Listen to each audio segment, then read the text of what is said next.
ravis de vous accueillir.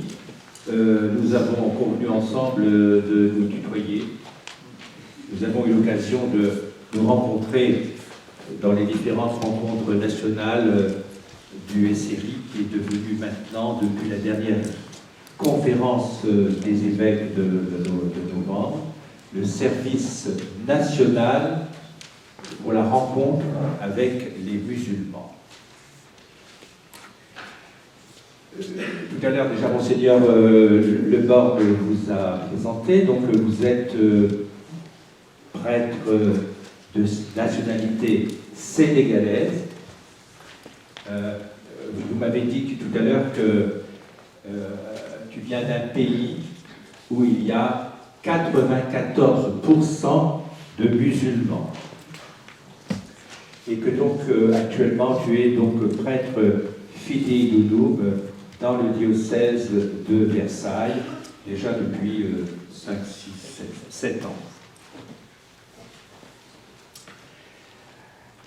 Alors, simplement peut-être pour te présenter, dans le diocèse de Versailles, tu as été donc en paroisse d'abord à Poissy, Mantes-la-Jolie, et puis maintenant donc à Versailles, et puis tu as cette charge de délégué diocésain pour l'interreligieux dans les Yvelines.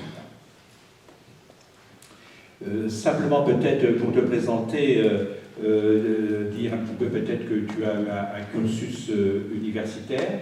Tu es envoyé par ton diocèse faire une formation théologique à Rome et faire aussi des études d'arabe. Comment? Au Caire en Égypte. Au Caire en Égypte. Bon. Et puis donc tu parles l'arabe couramment. Et puis, c'est une chance. Et puis que tu as obtenu donc des diplômes universitaires à Rome et aussi à la Sorbonne dans cette formation de langue arabe littérale et d'islamologie. Aussi dans ton expérience au Sénégal, tu as été donc secrétaire national permanent de la Commission nationale du dialogue islamo-chrétien, et ainsi que tu as été professeur à l'Institut de formation islamo-chrétienne à Bamako, au Mali. Ben voilà. Donc, c'est avec tout cela et puis avec plein d'autres choses que tu vas nous faire découvrir le cœur du cœur de Dieu. Nous sommes là pour un itinéraire de foi, un itinéraire spirituel où chacun va être fortifié dans sa foi. Merci beaucoup.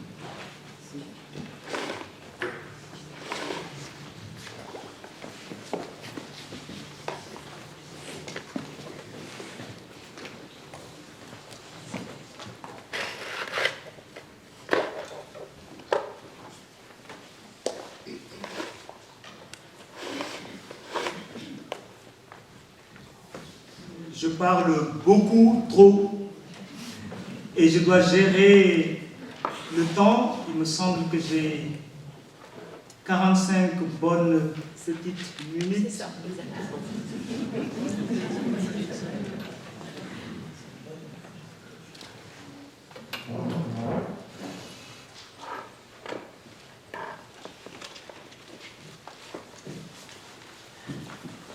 Et donc, pour d'abord vous dire la grande joie que j'éprouve de me retrouver au milieu de vous, la joie de venir jusqu'à Monseigneur Olivier Le Borgne, avec qui une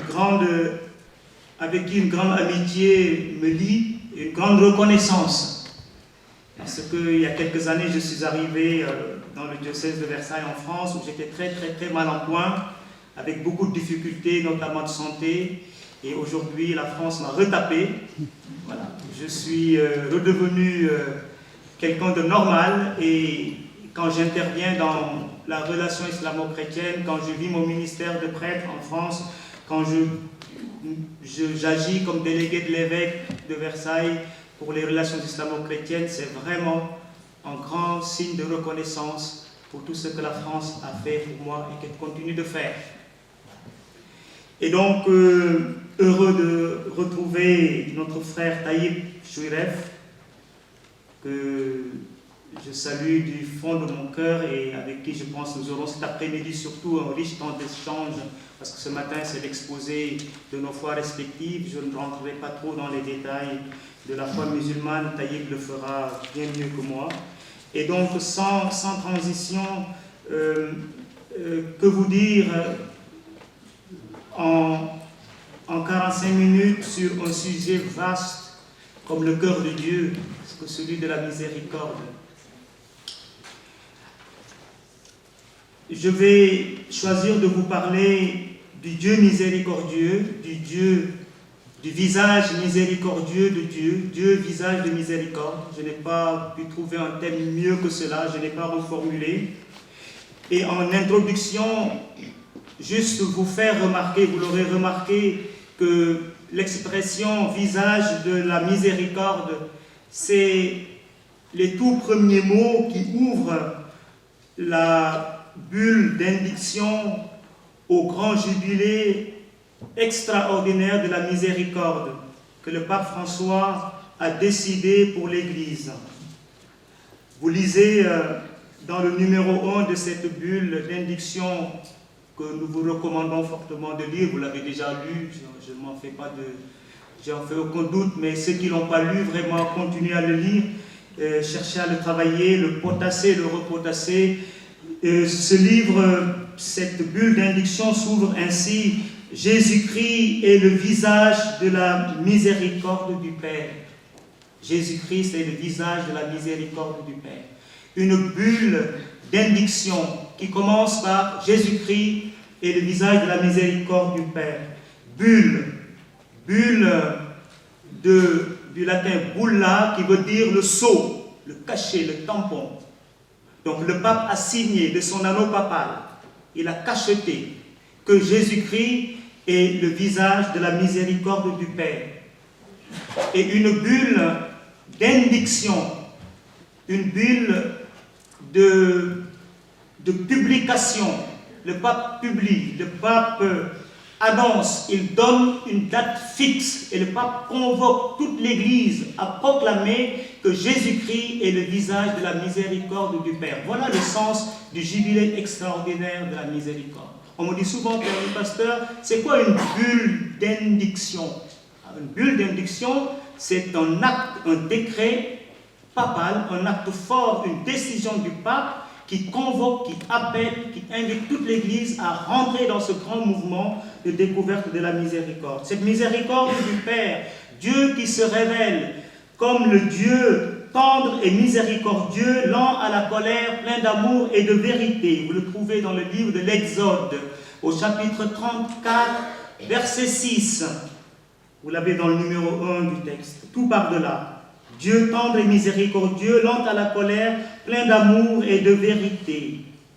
Eh bien, cette miséricorde de Dieu, elle va se révéler à travers les âges. Elle va se révéler à travers les patriarches, les juges, les rois, les prophètes. Et cette miséricorde de Dieu, elle va atteindre son sommet, son expression la plus parfaite. Elle va atteindre son point culminant de déclinaison avec l'avènement de Jésus-Christ, qui est l'icône visible de la miséricorde, quelquefois invisible du Père. Jésus-Christ, image de la miséricorde visible du Père.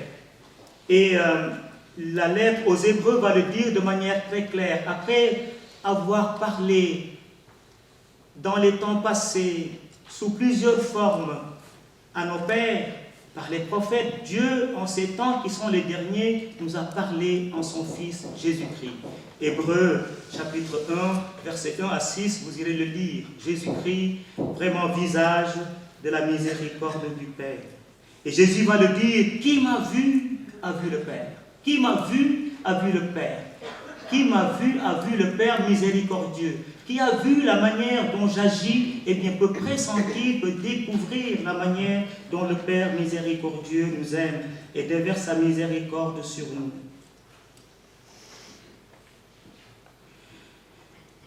À travers sa parole, ses gestes et toute sa personne, Jésus-Christ révèle la miséricorde de Dieu. Alors, les flyers que vous avez distribués largement pour appeler à cette journée et qui ont porté le fruit, cette bonne communication que vous avez déployée, j'imagine, les flyers disent ainsi les objectifs que vous vous êtes fixés pour cette journée. Découvrir dans la tradition judéo-chrétienne et dans la tradition musulmane qui est Dieu, présent, proche, prévenant, saint et miséricordieux. Notre frère Taïeb vous fera découvrir dans la tradition musulmane qui est Dieu. Il me revient à moi de vous faire découvrir, de découvrir avec vous plutôt. Voilà, il me revient de chercher à redécouvrir avec vous ce Dieu miséricordieux, son visage de miséricorde. Voilà, je le ferai autour d'une communication qui s'articule en 3 points. D'abord, le premier point, une histoire récente du thème de la miséricorde dans le magistère de l'Église. Donc, magistère de l'Église et miséricorde. Un bref rappel de l'histoire récente du thème de la miséricorde dans le magistère de l'Église. Et après, je m'appesantirai beaucoup sur ce que c'est exactement la miséricorde. On essaye des définitions de la miséricorde, parce qu'on en parle tellement, il est bien que nous arrêtions pour la saisir de manière plus concrète. Et troisièmement, je développerai avec vous le slogan que le pape François nous invite à brandir tout au long de cette année, « Miséricordieux comme le Père ». C'est le programme de l'année jubilaire de la miséricorde. Devenir miséricordieux comme le Père en expliquant que le Dieu en qui nous croyons, comme chrétiens, c'est le Dieu Père, Fils et Saint-Esprit. Et ça, nous ne pouvons pas faire autrement. Il faut absolument que nous le proclamions et que nous déclinions sa miséricorde.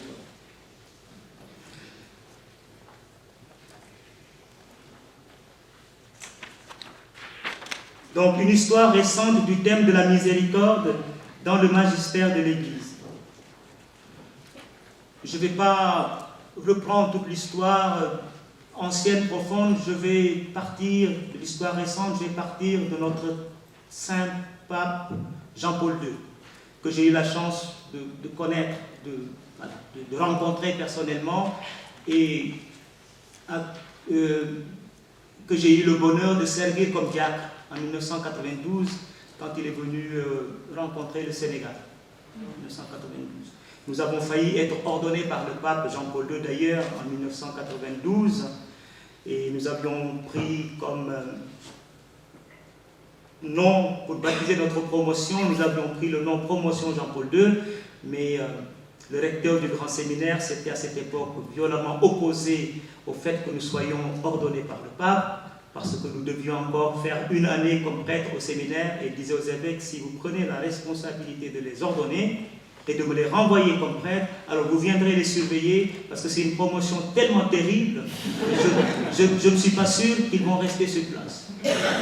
Et donc nous avons loupé cette chance d'être ordonnés par le pape, mais que le pape ordonne ou que l'évêque ordonne, c'est la même ordination, n'est-ce pas, Monseigneur Olivier? J'espère en donner beaucoup dans les années à venir. Nous allons continuer à prier le Dieu de la miséricorde pour cela, pour que Monseigneur Olivier ordonne beaucoup dans les années à venir. Et donc le pape Jean-Paul II, le saint pape Jean-Paul II, au lendemain de son élection au pontificat, a écrit une première encyclique Redemptor Hominis, le Rédempteur de l'homme. Une première lettre encyclique, le Redemptor Hominis, Rédempteur de l'homme, où le pape rappelait que la mission de l'Église, c'était de rendre Jésus-Christ présent au monde. Élection, premier dimanche de Carême 79, première encyclique sur Jésus-Christ, voilà, que nous devions rendre présent au monde. Jésus-Christ comme étant un cadeau au monde, que tout le monde doit connaître, à qui tout le monde doit avoir accès. Et premier dimanche de l'Avent, le pape sort une deuxième encyclique, Dives in misericordia, traduit par la miséricorde divine. Tout cela pour vous dire, ce n'est pas aujourd'hui seulement que l'Église parle de miséricorde. La miséricorde, c'est dans le cœur de Dieu et tout le temps l'Église insiste sur la miséricorde. Première encyclique, Rédempteur de l'homme. Deuxième encyclique, la miséricorde divine, Dives in misericordia. Et dans ces deux encycliques, vous aurez remarqué, elles sont données pendant deux temps forts, le temps de l'Avent et le temps de Carême. Rédemptor hominis, pendant le temps de Carême,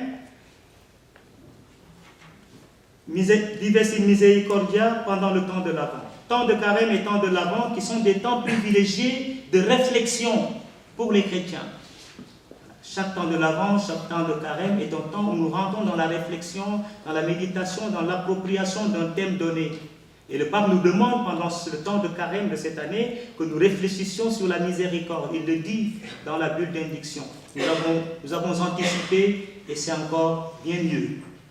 Et donc si le pape a placé le thème de la miséricorde pendant ce temps privilégié, c'est que ce thème lui est cher à son cœur. Le thème de la miséricorde est un thème très fort dans la spiritualité, dans la piété, dans la sainteté du pape Jean-Paul II. C'est un pape qui a beaucoup travaillé, prié, vécu, expérimenté la miséricorde. Et dans Dives in misericordia, le pape va chercher à travers toute l'écriture, de l'Ancien Testament au Nouveau Testament, il va chercher à travers toute l'Écriture comment la miséricorde de Dieu se déploie, comment elle se manifeste, comment elle s'articule, comment elle est prise en charge, notamment par la personne de Jésus-Christ.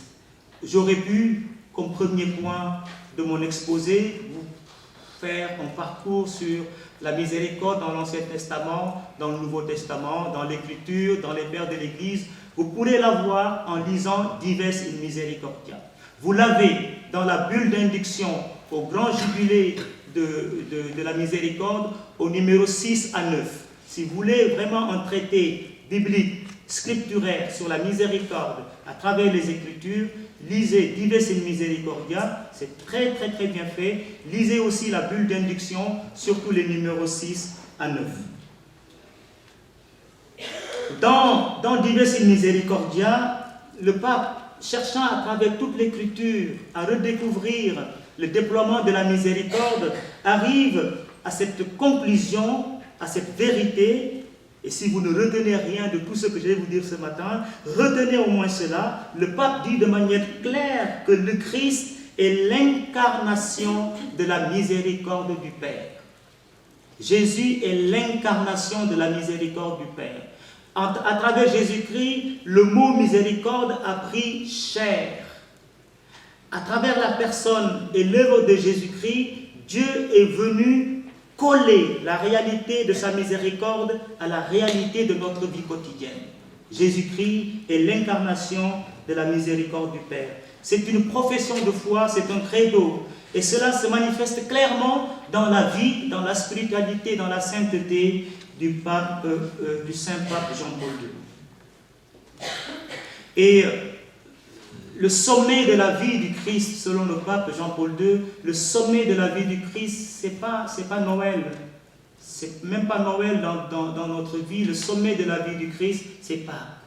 Le sommet de la vie du Christ, c'est sa passion, c'est sa mort et sa résurrection.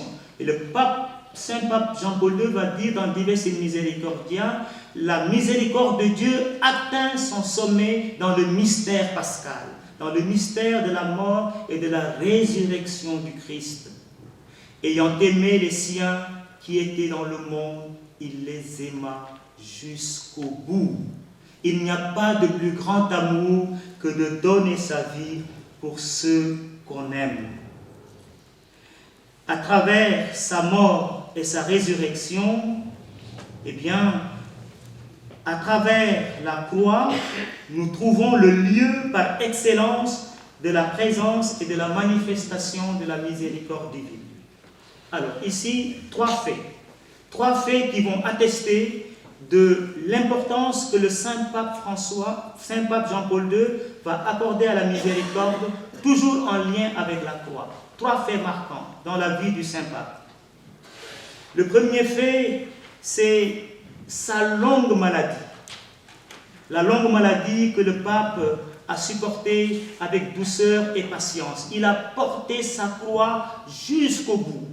Et la longue vie et la longue maladie du pape Jean-Paul II a été à coup sûr un moment et un lieu d'expérimentation de la miséricorde divine. La longue maladie du pape. La croix plantée au cœur de sa vie et de sa souffrance.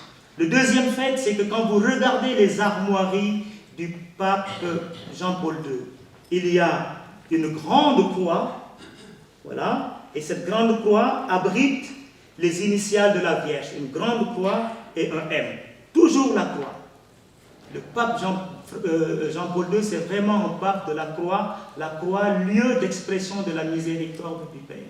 Et enfin, quand au lendemain de son élection au pontificat et à la messe qu'il a dite sur la place Saint-Pierre, la foule en liesse fait retentir des applaudissements nourris sur la place Saint-Pierre, qu'est-ce que fait le Saint-Pape Jean-Paul II? Il prend son bâton pastoral et il trace une grande croix en direction de la foule, pour leur rappeler la croix qui est plantée au cœur de nos existences.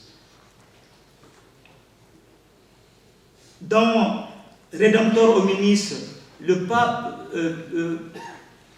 Jean-Paul II va beaucoup insister sur le fait que la foi chrétienne est une foi théocentrique, centrée sur Dieu, mais en même temps une foi anthropocentrique, les deux. Le pape Jean-Paul II va beaucoup insister sur le fait que croire, c'est s'orienter vers Dieu, mais croire, c'est aussi s'orienter vers l'homme. Théocentrisme de la foi, Dieu au centre de la foi, anthropocentrisme, l'homme au centre de la foi.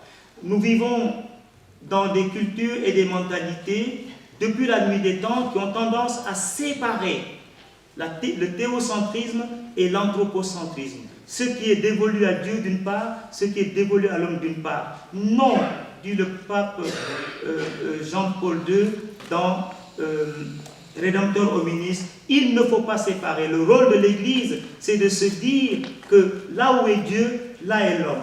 Là est l'homme, là est Dieu. L'homme, c'est le critère de vérification de la foi en Dieu. Voilà.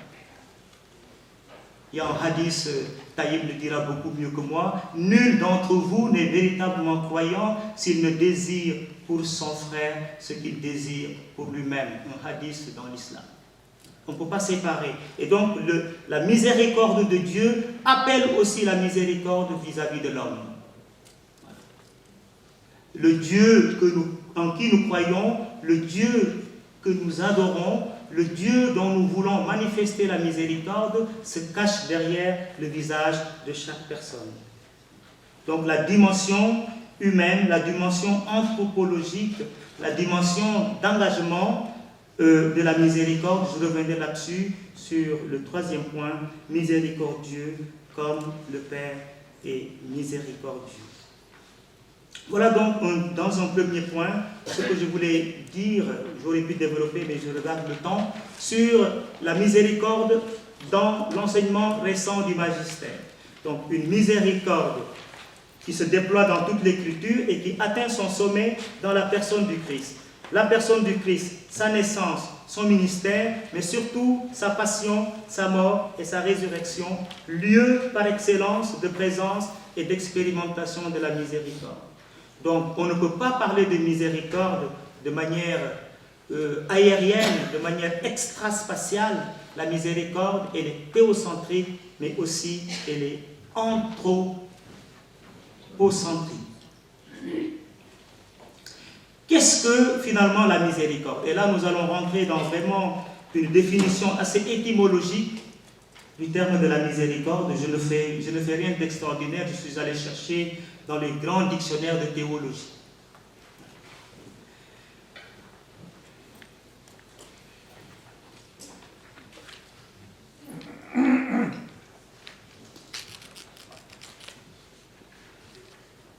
Alors, la miséricorde, on parle en latin de misericordia. Donc, misérie, c'est lié à la misère, et cordia, le cœur. Misericordia, le cœur sensible à la misère. Et cette expression misericordia ou miséricors, le participe, celui qui est sensible à la misère, revient de très nombreuses fois dans la Vulgate, dans la Bible latine. Ce mot apparaît dans l'Ancien Testament 273 fois. On parle de misericordia ou miséricors.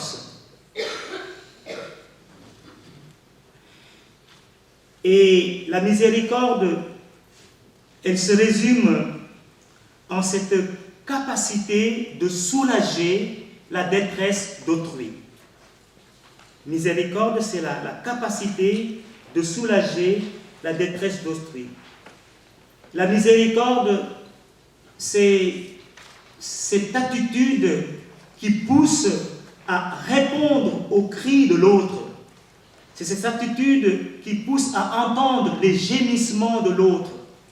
Et souvenons-nous dans l'Évangile, lorsque Jésus passe et que des aveugles ou des lépreux se mettent à crier « Aie pitié de nous, Jésus, fils de David !» Et Jésus s'arrête, il les touche, il les guérit, il les appelle. Eh bien, en ce moment, Jésus déploie sur eux sa miséricorde, qui est la miséricorde du Père. Et quand nous vivons à la messe, notre « Aie pitié de nous, Seigneur, prends pitié », pensons-y. Quelles sont les détresses, quelles sont les souffrances, quelles sont les blessures, quelles sont les nuits de la foi, les combats pour lesquels nous crions « Aie pitié de nous, Jésus, fils de David ». Et lorsque nous avons prié ce credo, ce crier, pensons que nous sommes au cœur de la miséricorde de Dieu, confessée et reçue. La miséricorde, c'est la capacité de se pencher vers l'autre, c'est prendre soin, c'est offrir une cure. La miséricorde, c'est charger l'autre qui est blessé sur ma monture. C'est l'amener à l'auberge, payer la facture, s'il ne peut ou s'il est dans un état qui lui permette de le faire. La miséricorde, c'est revenir voir l'autre pour sentir comment il va. Et vous avez reconnu là la parabole du bon samaritain dans l'évangile selon saint Luc au chapitre 10. La miséricorde, c'est la compassion, souffrir avec, patir cum, compassion, souffrir avec. La miséricorde, c'est la solidarité avec le pécheur. Et lorsque Jésus se fait baptiser par Jean dans les eaux du Jourdain, lorsque Jésus descend dans les profondeurs de notre humanité mourante, symbolisée par les eaux de la mort, Jésus fait œuvre de miséricorde. Lorsque Jésus descend dans les eaux du Jourdain, il descend comme le bon berger, il descend comme Dieu, pasteur d'Israël, pour faire remonter vers les hauteurs de la miséricorde tous ceux que la détresse retenait captifs. Et quand nous faisons une génuflexion à la messe, nous rentrons à l'église, devant le Saint-Sacrement, devant l'autel, nous faisons une génuflexion, nous faisons œuvre de miséricorde. Parce que nous nous rappelons que le Père est descendu jusque dans nos hauteurs, dans nos bassesses, pour nous faire remonter. La génuflexion est un bon moment pour nous rappeler de ce mouvement du Père miséricordieux qui est descendu jusqu'à nous pour nous faire remonter après nous avoir fait miséricorde.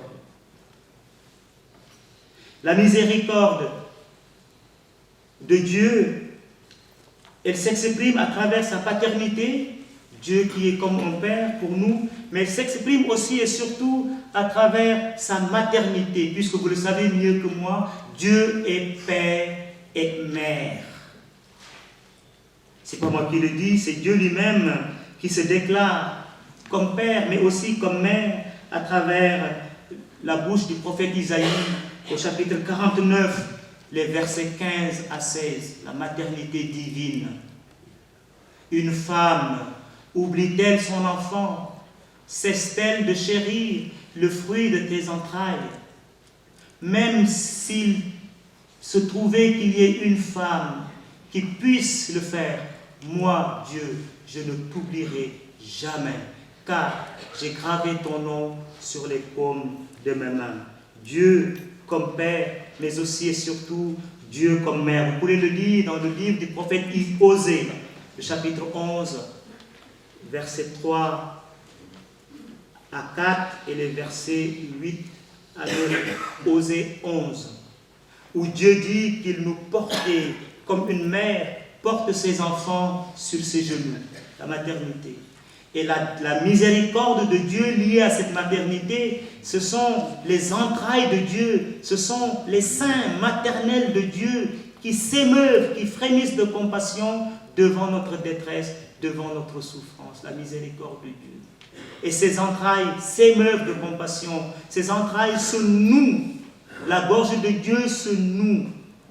Dieu a le souffle coupé lorsqu'il voit ses enfants que nous sommes dans une détresse sans nom. Quelle est la miséricorde? La miséricorde, c'est toute la capacité de la tendresse de Dieu. Dieu qui nous a engendrés, comme une mère engendre ses enfants, le psaume 109, verset 3.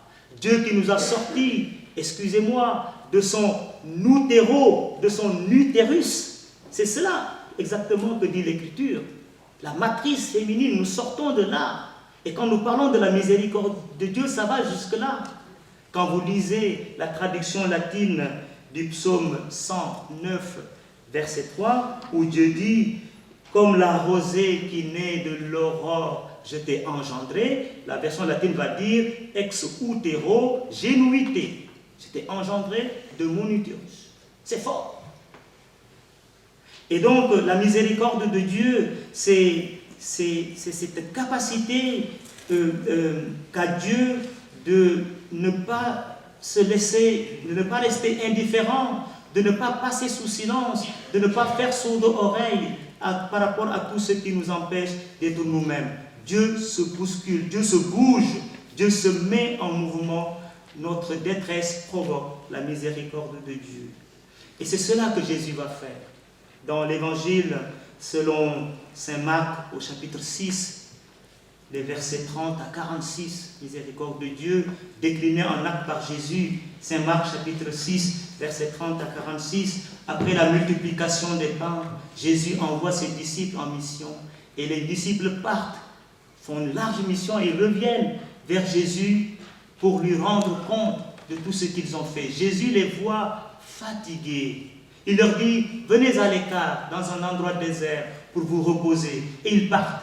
Et en débarquant, la foule avait pris un raccourci et les avait précédés là. Et Jésus, qui était fatigué avec ses disciples, voulait se reposer. Mais qu'est-ce que dit l'apôtre Marc, l'évangéliste Marc? En débarquant, Jésus vit une grande foule. Qu'est-ce qu'il fait? Il ne dit pas, mon Dieu, c'est pas possible, ils ne sont jamais contents, mais ils me suivent partout, mais ils ne me lâchent pas, mais ils sont ceci, mais ils sont cela. Qu'est-ce que dit l'évangéliste Marc? Il nous dit, en débarquant, Jésus vit une grande foule. Il fut saisi de pitié. Il eut pitié de la foule et il se mit à les instruire longuement. Lorsque Jésus voit cette foule, eh bien il a mal. Parce que la foule cherche. La foule ne se retrouve pas. Jésus a mal à leur place. Il cherche à satisfaire leurs difficultés. Il cherche à soigner leurs blessures. Quand Jésus vit la foule, il eut pitié. Et j'ai été voir la traduction dans l'évangile en arabe. Lama ra'a Yesu jami'atan nas yattaba'unahu rahima alayha. Rahima. L'évangile arabe va utiliser Rahima. Et vous avez l'écho de Rahman. Rahim. Taïb vous le dira mieux que moi tout à l'heure. Voilà. Dans le dialogue, on cherche les points d'accroche. On cherche les passerelles. On n'oublie pas les divergences. Nous revenons là-dessus. Cet après-midi, Monseigneur Olivier l'a déjà dit. Il s'agit de chercher en quoi nous nous retrouvons, en quoi nous sommes vraiment sur la même longueur d'onde, pour nous permettre de bâtir quelque chose dessus. Lama ayasu jamiatan nas yattab'unahu, qui le suivait, rahima alayha, les entrailles de Jésus, les raham, rahamim en hébreu, rahamim. Et quand à la messe nous disons que Dieu Tout-Puissant nous fasse miséricorde, en arabe, rahiman Allah al-qadir ala kulli shay, que Dieu Tout-Puissant nous fasse miséricorde, rahiman Allah, la miséricorde, les entrailles, le sein maternel, toute la tendresse féminine de Dieu qui s'émeut de compassion.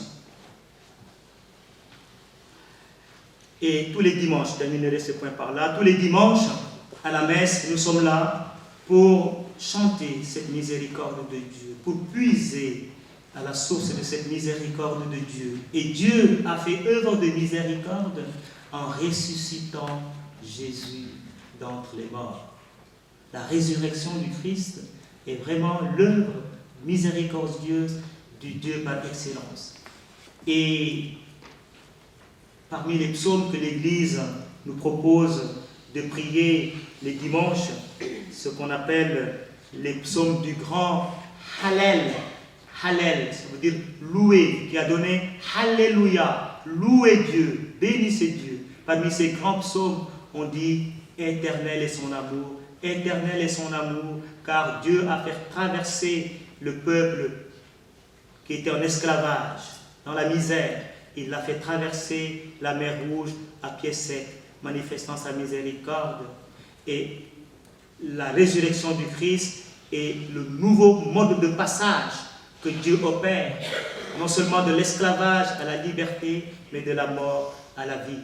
Et nous disons, éternel est son amour, éternel est son amour, éternel est son amour. Le pape revient là-dessus dans la bulle d'induction au grand jubilé de la miséricorde.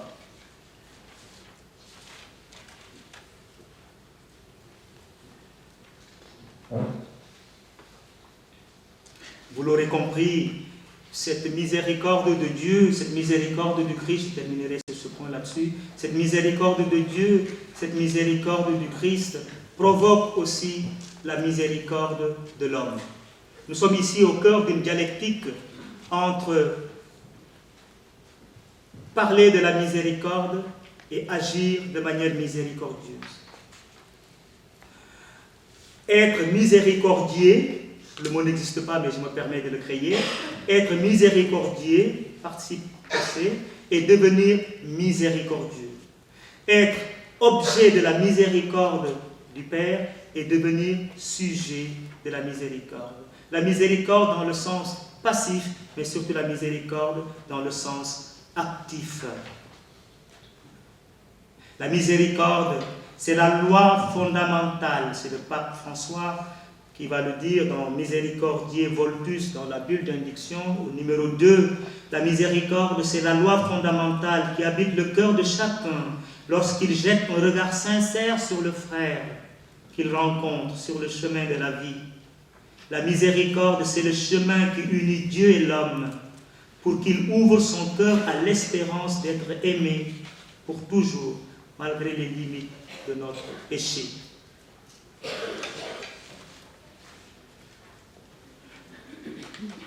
Miséricorde, à travers l'enseignement récent de l'Église, surtout de la vie du Saint Pape François, miséricorde dans son étymologie, qui veut surtout dire toute la féminité de Dieu, tout le côté maternel, la tendresse féminine de Dieu, dont les entrailles frémissent de compassion, s'émeuvent et volent à notre secours. Troisièmement, la miséricorde comme un slogan, devenir miséricordieux comme le Père est miséricordieux. Et le fait de dire le Père, ça me pousse à approfondir avec vous un point important de la foi chrétienne, qui est cette dimension trinitaire de notre foi. Voilà. Nous sommes dans une rencontre de dialogue interreligieuse qui va se déployer beaucoup plus cet après-midi. Et dans le dialogue interreligieux, une des choses capitales, importantes, c'est l'affirmation, mais vraiment sans détour, de la foi de chacun. Et la foi chrétienne est une foi en Dieu unique. D'ailleurs, nous le disons de manière tellement forte qu'un de nos credos ne dit pas seulement « je crois en Dieu », il dit « je crois en un seul Dieu ». Et les chrétiens arabes, en tout cas je l'ai vu en Égypte, quand ils disent au nom du Père et du Fils et du Saint-Esprit, ils ajoutent, parce qu'on leur a souvent reproché qu'ils en ont trois, ils ajoutent tout cela ne fait qu'un. Au nom du Père et du Fils et du Saint-Esprit, un seul Dieu. Amen. Bismil Ab, wal Ibn, wal Ruh al-Qudus, al-Ilah, al-Wahid. Amen. Et donc, réaffirmer fondamentalement qu'en tant que chrétiens, nous n'avons pas trois dieux, nous en avons qu'un. Mais ce Dieu unique se révèle à nous à travers plusieurs temps, plusieurs étapes. Ce Dieu se révèle à nous comme créateur du ciel et de la terre. Tout ce qui existe est engendré et fait par lui. Et de ce point de vue, il est Père. Et ce Dieu se manifeste à nous à travers son Fils, qu'il envoie lui-même, qui prend une forme humaine, pour que nous puissions comprendre, nous qui avons des difficultés à le voir à travers la création, à le comprendre à travers sa paternité, pour que nous puissions le comprendre à travers un Fils qui va prendre un corps de Fils comme nous et qui va se mettre à côté de nous, qui va être notre vis-à-vis. Et ce Fils, ayant accompli par sa mort et sa résurrection tout le mystère de la miséricorde, va nous envoyer auprès de Dieu par pure grâce, par pur réflexe de sa miséricorde, il va nous envoyer l'Esprit Saint. L'Esprit Saint qui est répandu dans nos cœurs comme un baume, comme une cure, comme un soin miséricordieux. L'Esprit Saint. Et la miséricorde, dira le pape François, la miséricorde est le mot qui révèle le mystère de la Trinité. Vous voyez, peut-être dans les ateliers de tout à l'heure, dans votre prière de ces jours-ci, vous voyez comment la Trinité nous fait rentrer dans le mouvement de la miséricorde. Et le pape François le dit, la miséricorde est le mot qui révèle le mystère de la Sainte Trinité, au numéro 2 de la bulle d'induction. La miséricorde, c'est l'acte ultime et suprême par lequel Dieu vient à notre rencontre. Et puisque Dieu vient à notre rencontre à travers sa miséricorde, nous devons aller au nom de Dieu à la rencontre des autres par la miséricorde, dans la miséricorde. Devenir miséricordieux comme le Père est miséricordieux. C'est le slogan, c'est le thème de cette année jubilaire, c'est se dire de la même manière que Dieu est venu vers nous par un chemin de miséricorde, eh bien j'emprunte le même chemin pour aller à l'homme par le chemin de miséricorde. Et nous nous retrouvons toujours autour de l'articulation miséricorde divine, miséricorde envers l'homme. Objet de miséricorde, sujet de miséricorde. Sinon, la miséricorde devient un terme abstrait, devient un sujet philosophique, devient une élucubration mentale. Et on n'a pas besoin de ça. L'heure n'est pas au discours. Va, toi aussi, fais de même. Quel est celui qui a été le prochain de l'homme qui a été trouvé sur le chemin? C'est celui qui a fait preuve d'amour et de miséricorde vis-à-vis de lui. Celui qui l'a monté sur son âne, qui l'a amené à l'auberge, qui a payé la facture, qui est revenu le voir. Toi aussi, va et fais de même. Et le pape, quand vous allez relire la bulle d'induction au jubilé de la miséricorde, le pape revient souvent là-dessus en nous indiquant vraiment les lieux et les moments où nous pouvons vivre, prendre en charge ce slogan miséricordieux comme le Père est miséricordieux. Recourir, il le dit dans le numéro 3 de la bulle, face à la gravité du péché, Dieu répond par la plénitude du pardon. La miséricorde sera toujours plus grande que le péché et nul ne peut imposer une limite à l'amour de Dieu. Recourir au remède de la miséricorde plutôt que de brandir les armes de la sévérité. Qu'est-ce que cela veut dire pour nous baptisés dans notre vie de famille, dans les équipes de laïcs au sein desquelles nous travaillons, dans nos relations en famille, dans l'accueil au sein de l'équipe de préparation de baptême, dans l'accueil au sein de l'équipe de préparation et d'accompagnement des funérailles. Qu'est-ce que cela veut dire? Recourir au remède de la miséricorde plutôt que de brandir les armes de la sévérité. Le pape insiste que nul ne vienne frapper à la porte de nos communautés et de nos cœurs et qu'il retourne sans avoir été miséricordieux, sans avoir fait l'expérience de la miséricorde. En cette année, devenir miséricordieux comme le Père est miséricordieux, c'est se garder d'être un obstacle sur le chemin du déploiement de la miséricorde de Dieu. Malheur à moi si je n'annonce pas l'évangile, disait l'apôtre Paul, mais nous pouvons dire malheur à moi si je deviens obstacle sur le chemin de la miséricorde de Dieu. J'ai encore 5 minutes, je crois. Non? Oui, oui. J'avais compté que je vais parler jusqu'à 11h pour avoir mes 45 minutes. Non? J'ai mal décliné? Continuez. Je continue. 5 minutes, après j'arrête. Je veux être miséricordieux vis-à-vis de vous. Je ne veux pas trop vous...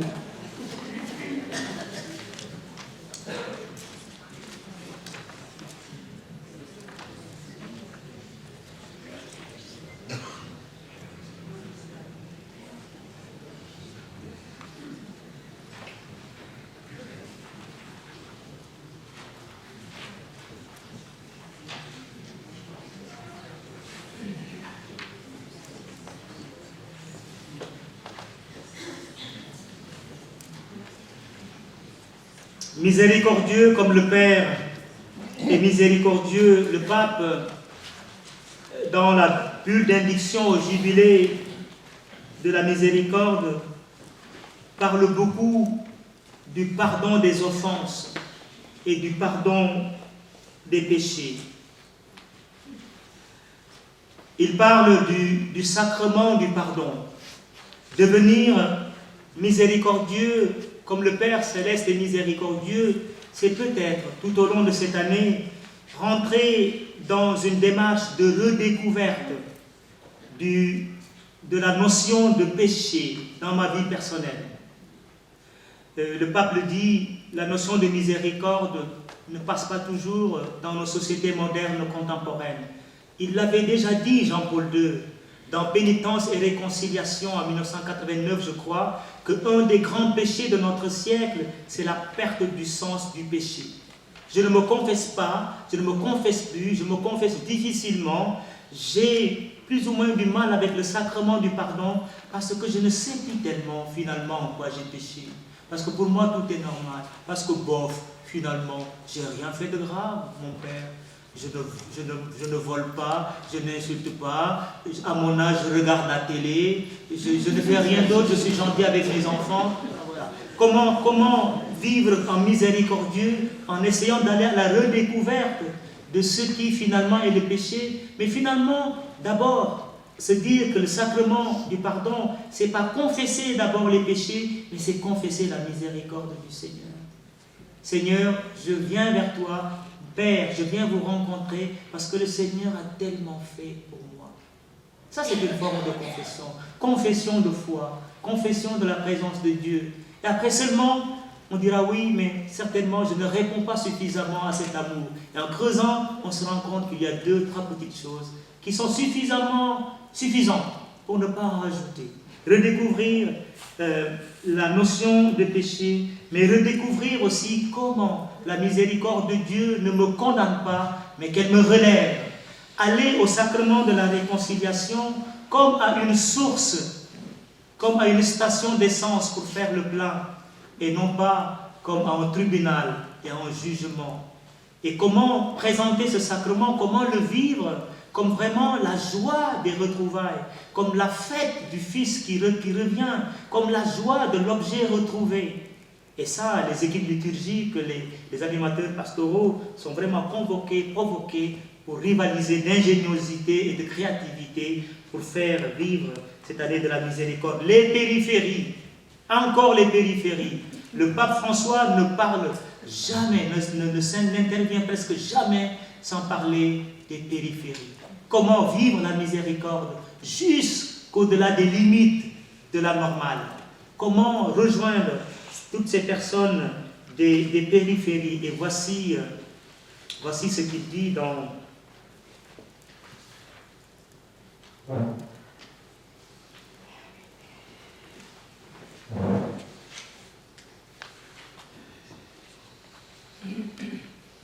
Voici ce qu'il dit dans le numéro 15 de la bulle d'indiction. Au cours de cette année sainte, nous pourrons faire l'expérience d'ouvrir le cœur à ceux qui vivent dans les périphéries existentielles les plus différentes que notre monde moderne a souvent créées de façon dramatique. Et dans ces périphéries, les blessures.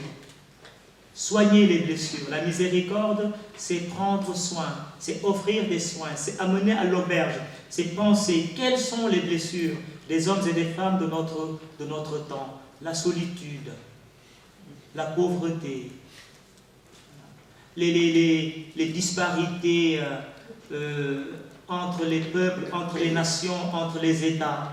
Et l'actualité est là pour le prouver avec la conférence des Nations Unies sur le climat. Voilà. Comment faire pour que le bien commun, la maison commune, soit partagée entre tous et que tous soient bénéficiaires, vivent de l'usufruit de ce patrimoine commun? Eh bien, je n'en dirai pas plus. Enfin, pour terminer sur ce point, eh bien, le pape nous invite à réfléchir sur les œuvres de miséricorde corporelle et spirituelle. Vous trouverez cela dans la bulle d'induction au grand jubilé, au numéro 15. Œuvre de miséricorde corporelle, donner à manger aux affamés, donner à boire à ceux qui ont soif, vêtir ceux qui sont nus, accueillir les étrangers, assister les malades, visiter les prisonniers, ensevelir les morts. Œuvre de miséricorde spirituelle, conseiller ceux qui sont dans le doute, enseigner les ignorants, avertir les pécheurs, consoler les affligés, pardonner les offenses, supporter patiemment les personnes ennuyeuses. Il décline le bas. Prier Dieu pour les vivants et les morts.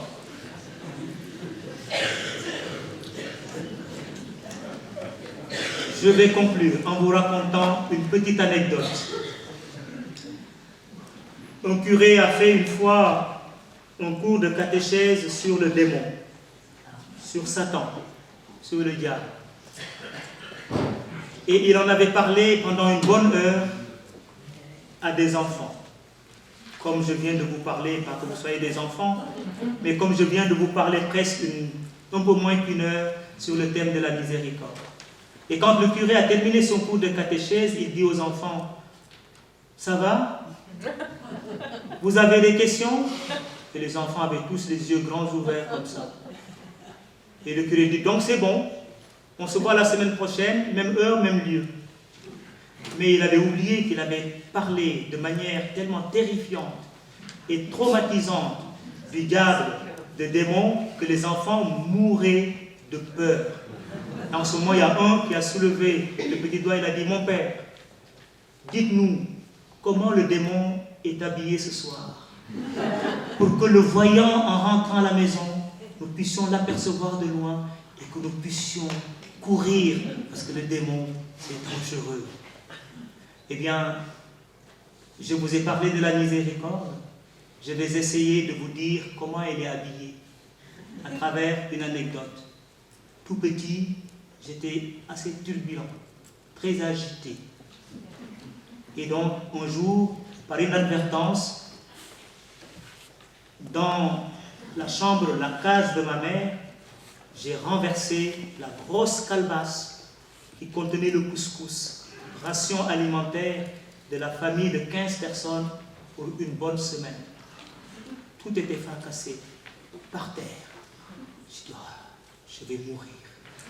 Ma mère va me tuer. Et j'ai déserté la maison du matin au soir. Je n'osais pas revenir. En me disant, si ma mère me prend, ça va être la mort. Mais ma mère ne me voyant pas, le matin, à midi, le soir, s'est mise à me chercher. Partout, dans le village, je m'étais caché au plus profond du secret de ma vie, en redoutant la main de ma mère qui allait s'abattre sur moi de manière mortelle ce jour-là. Et le soir, j'ai eu peur, très peur. La nuit, j'ai une phobie de la nuit. Et je suis allé chez ma marraine, qui me cherchait aussi. Tu étais où? Ta mère t'a cherché toute la journée. J'ai fait une bêtise et j'étais en larmes. J'ai cassé la calebasse de couscous. Ma mère va me tuer. Mais non, ta mère est inquiète. Elle te cherche. Elle n'a même pas mangé. Tes frères aussi, tout le monde est inquiet. Viens, je te ramène à la maison. Et la voici qui me prend dans la main et qui me ramène à la maison. Et quand je suis arrivé, je ne voulais pas rentrer, j'avais peur. Elle m'a tiré, je suis rentré. Et ma mère m'a dit, mon fils, pourquoi tu t'es enfui?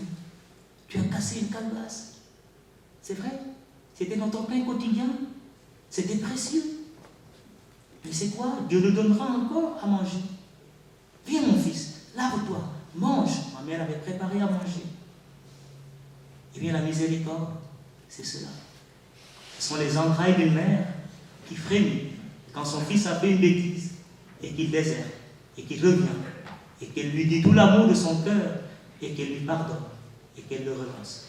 Je vous remercie.